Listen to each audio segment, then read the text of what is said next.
Ideally क्या होना चाहिए कि एक पेरेंटिंग सिस्टम ऐसा होना चाहिए कि जहां भी ऐसा कुछ हो या ऐसा कुछ होने से पहले ही पेरेंट्स को बार बार अपने बच्चों को बोलना चाहिए।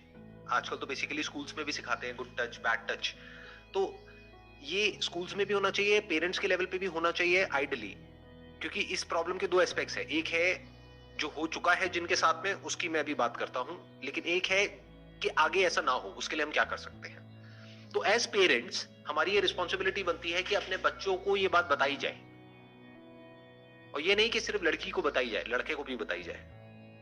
क्योंकि ऐसा कुछ जरूरी नहीं है कि सिर्फ लड़कियों के साथ ही होता है, लड़कों के साथ भी हो सकता है। सो द पॉइंट इज कि बच्चों को प्रॉपरली अवेयर कराया जाए कि देखो ऐसा होता है, इस तरह का गुड टच होता है, इस तरह का बैड टच होता है। और अगर कोई भी तुम्हारे प्राइवेट पार्ट्स पे अगर टच करता है या किसी भी तरह से तुम्हें थोड़ा सा भी लगता है तो इमीडिएटली आकर के हमको बताना, हम एक्शन लेंगे। दैट इज वन, कि पेरेंट्स की और बच्चों की रेपो ऐसी होनी चाहिए कि बच्चा सेफ फील करे, उसको ये लगे कि हाँ मैं अपने पेरेंट्स से जाकर के कोई भी बात कर सकता हूं। बच्चा भी डायरेक्टली नहीं बोलेगा, इनडायरेक्टली हिंट देगा, उसके बिहेवियर में चेंजेस आएंगे, तो पेरेंट्स को ऑब्जर्व करना होगा। तो one role is of parents, second role is of teachers, school system, education system. अब तीसरा एस्पेक्ट आता है इस प्रॉब्लम का, वो है वो बच्चा जिसके साथ में ऐसा कुछ हो गया है और अब वो बच्चा बड़ा हो गया है, तो अब वो उससे कैसे डील करे। क्योंकि वो मेमोरीज बार बार उसको हॉन्ट करती है, अंदर आएगी तो बार बार वो माइंड में रीप्ले होगा, तो वो उससे कैसे बाहर आएगा या आएगी। उसका तरीका ये है कि उसको अपने आप को ये बोलना है कि वो जिसके साथ में ये सब हुआ था, that was a different person. वो कमजोर था या थी, फिजिकली भी, इमोशनली भी, साइकोलॉजिकली भी, उसके अंदर इतनी पावर नहीं थी कि वो जा करके किसी से लड़ सके। बट आज वो बच्चा बड़ा हो चुका है या हो चुकी है, तो आज उस बच्चे के पास में पावर है। अब अगर उसके साथ में ऐसा कोई कुछ करने का सोचता भी है, तो वो चाहे तो ऑनलाइन आज की डेट में पेपर स्प्रे मिल जाते हैं, तो पेपर स्प्रे मंगा करके वो अपने पास में रख सकता है या रख सकती है। और कोई भी आए तो अपने सेल्फ डिफेंस के लिए, ऐसे नहीं जबरदस्ती किसी को भी, अपने सेल्फ डिफेंस के लिए वो अपने आप को आराम से प्रोटेक्ट कर सकती है या कर सकता है। सो अब उसको कैसे देखना पड़ेगा इसको, ये नहीं कि मेरे साथ में ये हुआ, उसको अपने अंदर ही कंपैशन की फीलिंग लानी होगी। उसको काउंसलिंग की जरूरत है, या तो बाहर से कोई बैठ करके 1-on-1 काउंसलिंग करे, या फिर वो खुद अपनी काउंसलिंग करे। वो खुद अपने माइंड में अपने आप को इस तरीके से देखे कि वो जो हुआ वो मेरे साथ में नहीं हुआ, वो एक बच्चे के साथ में हुआ, और वो अकेले उस बच्चे के साथ नहीं हुआ, और भी बहुत बच्चों के साथ हुआ। तो फ्यूचर में किसी बच्चे के साथ ऐसा ना हो, तो उसके लिए मैं क्या कर सकता हूं, दैट इज नंबर 1। 2, कि now I am a different person, I am not the same person anymore. अब कोई आ करके तो दिखाए, अब कोई कुछ ऐसा बोल करके तो दिखाए, करना तो बहुत दूर की बात है, देख लूंगा या देख लूंगी। Now I have the power to defend myself. This is a different person and that was a different person, दो अलग अलग है। तो उस बच्चे को एक कंपैशन की तरह देखना है, उसको ऐसे देखना है बच्चा है, कोई बात नहीं, मुझे उस बच्चे पर प्यार आ रहा है।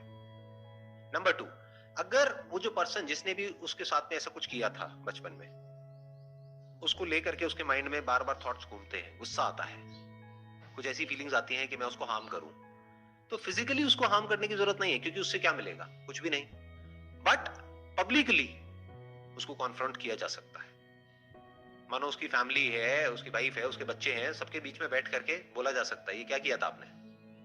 शर्म आती है अपने बच्चों के सामने, नहीं आती है? Why not, face it. डरना क्या है, वो पर्सन क्या कर लेगा या क्या कर लेगी, बोलेगा ही तो। और गलत कौन है और सही कौन है? जब वो गलत काम करने में नहीं डरा, तो आप सही काम करने में क्यों डर रहे हो? या जो भी पर्सन जिसके भी साथ में हुआ है वो सही काम करने में क्यों डर रहा है, क्यों डर रही है? Stand up for what is right, जिससे क्या होगा कि आपके अंदर जो भी कुछ है, you will feel good about it. जैसे होता है ना, मन में कुछ है, ऐसा नहीं कि मैंने उस बच्चे के साथ में कुछ गलत हुआ और मैं चुपचाप बैठ गई। ऑल्दो वो बच्चा कोई और था, बट मेरा ही एक पास्ट वर्जन था, उसके साथ में हुआ ना, तो उस वक्त उसके अंदर इतनी पावर नहीं थी कि वो उस सिचुएशन को कॉन्फ्रंट कर सके। आज है, आई विल डू इट। जा करके उसको कॉन्फ्रंट करो, उसको बोलो, उससे पूछो कि क्या किया था आपने, और किस किस के साथ में आपने ऐसा कुछ किया है। आपके बच्चों के साथ भी किया है क्या? ये आपके बच्चे बैठे हैं यहाँ पर। उससे क्या होगा कि आपके अंदर से ये जो गिल्ट है ये निकल जाएगा पूरी तरह से।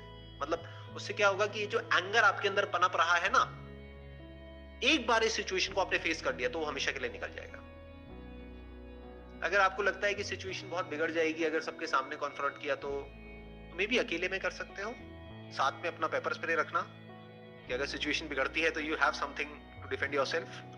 बट सर डिफिकल्टी वहां पे आ जाती है सर, अगर वो कोई अपना ही नोन टू हो और पेरेंट्स उस पे ट्रस्ट कर रहे हो या फिर वो अपना ही कोई क्लोज वन हो, उस समय सर ये बच्चे को ये डर लग सकता है ना सर कि बिलीव मेरे पे करेंगे या फिर उन पे करेंगे, या झूठा भी तो बोल सकते हैं। वो तो पेरेंट्स की प्रॉब्लम है कि वो कैसे रिएक्ट करेंगे। हो सकता है वो बच्चे का साथ दे, हो सकता है उसका साथ दे, जो रिलेटिव है या फ्रेंड है, जो भी है फैमिली में नोन है, हो सकता है उसका साथ दे, हो सकता है अपने बच्चे का दे। That is a different point all together. वो इंपॉर्टेंट है ही नहीं कि वो किसका साथ देंगे किसका नहीं। और आपको कैसे पता कि वो किसका साथ देंगे?